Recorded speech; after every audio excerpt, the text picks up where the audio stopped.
Hello, fellow YouTubers and e-bikers. Welcome back to iScoot Connecticut. I'm your host, Robert G. Today we're looking at the fifth wheel Thunder 1 FT. The Thunder 1 is a budget folding fat tire 500 watt e-bike.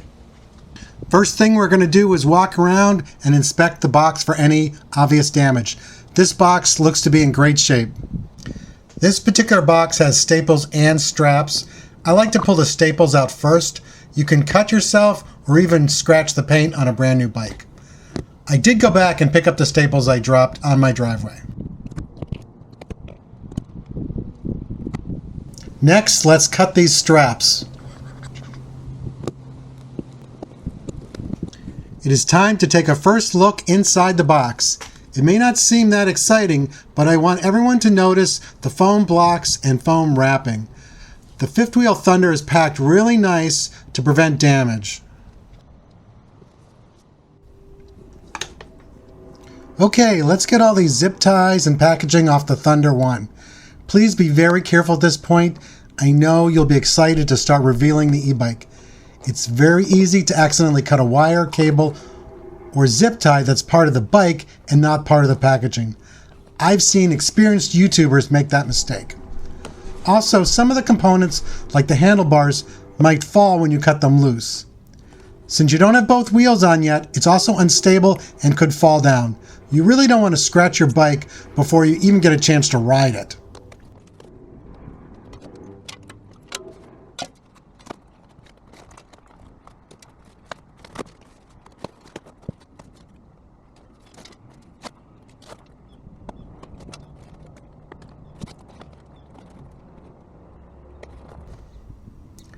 There's a small box that comes along with the Thunder 1.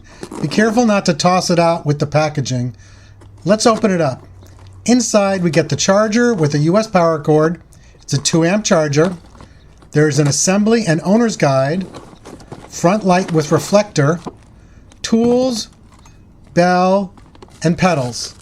Also, inside with the tools, there's 3 bolts, which I think are for the rear fender. Be careful not to lose those.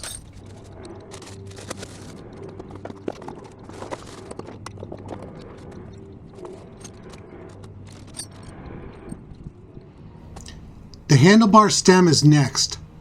Take out the top bolt, remove the cap, discard the spacers, but save the cap and the bolt. Place the stem and the bars on the bike, replace the cap and the bolt.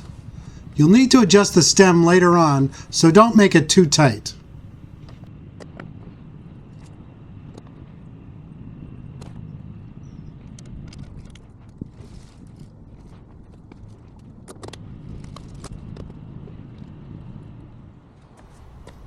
There are a few different ways to get the front tire on.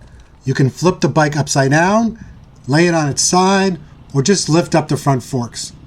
All these methods work a little better with a helper. Make sure the brake's on the correct side and lines up with the pads and calipers as you put the wheel on. Each side gets a washer and a nut. Tighten the nuts and you're good to go. Okay, we're on to pedals. This is my favorite part of assembling a bicycle. If you're not familiar with bicycle pedals, they are specific to each side. This is the right side and they have standard threads. You can put a little lubricant on the threads, but do not put Loctite on the threads. I added a little white lithium grease to the threads off camera. The left side pedals are reverse threaded. Turn them counterclockwise to tighten.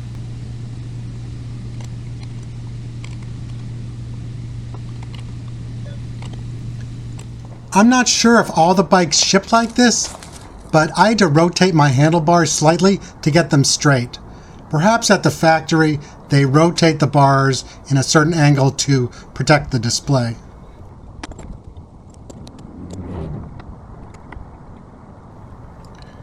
Okay, we're getting very close to being able to ride the bike. There's one connector that came disconnected. Be very careful that the pins and arrow line up properly when you hook up this connector.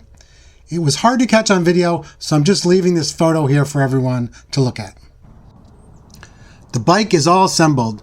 I may have skipped showing a few steps, but I just wanted to give everyone a good idea of what is involved with assembling the fifth wheel Thunder 1 FT. I left the fenders off. They are optional. I think this bike looks better without them, but in general they are a good idea in order to protect the bike and the rider. Now I'm going to go through some of the important features of the bike. The tires are 20 by 4 inch raised white letter CST branded tires. I've actually seen these exact same tires on e-bikes costing over $2,000. So you're not getting bad tires. These are good tires. I will be putting sealant in both tires. You never really know how thick the rubber is. I recommend putting slime or flat out if you ride anywhere away from home. The brakes are mechanical disc brakes, front and rear. I already took the bike around the block and they work fine on this small bike. Here is the external charging port. You can charge the battery on the bike or remove it and charge it inside your home or office. Here is the front headlight. It works as expected and should be standard on all bikes today. The rear taillight is battery operated. I already ordered a new light that is rechargeable and motion activated from Amazon. I'll put a link in the description, but this one is fine for everyday use. The pedals fold to make the bike easier to store and transport. I saw some red colored pedals on Amazon that I might get to brighten up the appearance of the bike and match the rear shock. Let's take a look at the handlebars. The display and controls are on the left side. They're easy to read and the controls are easy to use. I put this red horn on instead of the bell that came with the bike. It was just my personal preference. It also matches the rear shock. The Shimano gear selector is a basic unit, but it works fine. And the thumb throttle is on the right-hand side. It's a personal preference if you like it on left or right or half twist. Here's a close-up of the display unit. I wanted everyone to see that this display is visible in direct sunlight. The Thunder 1 FT is a folding bicycle. Here are the folding mechanisms. I will do a follow-up video showing the process to fold and unfold the bike. The Thunder 1 has both front and rear suspension, so it's comfortable to ride. You often do not see both front and rear suspension on bicycles at this price point. Okay, here's some photos of the cassette, derailleur, and motor for all you e-bike geeks. First impressions, the Thunder 1 is a lot of fun to ride. It has plenty of power. It looks like we get up to the 20 mile/hour limit very quickly. It is a small bike, so taller riders may not be that comfortable. The battery is 10 amp hours and the motor is 500 watts. So it's not a high-speed, long-range bike, but that's not what it's supposed to be. Not having a zero start throttle and having the motor cut off at 20 miles per hour, it's probably going to be a good choice for teenagers. If parents are looking for an e-bike for their older children, they should definitely consider the Thunder 1. Everything works on the bike, and there's really nothing bad to say about it. If the features are what you're looking for and the frame size fits you, I would definitely recommend it. But look around the internet and YouTube for any discount codes.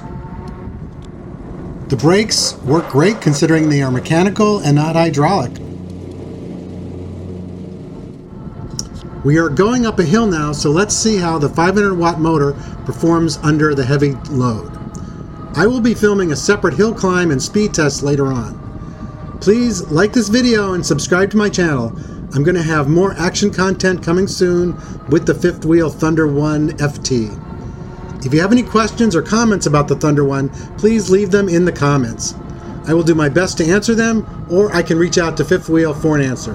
Thank you for watching.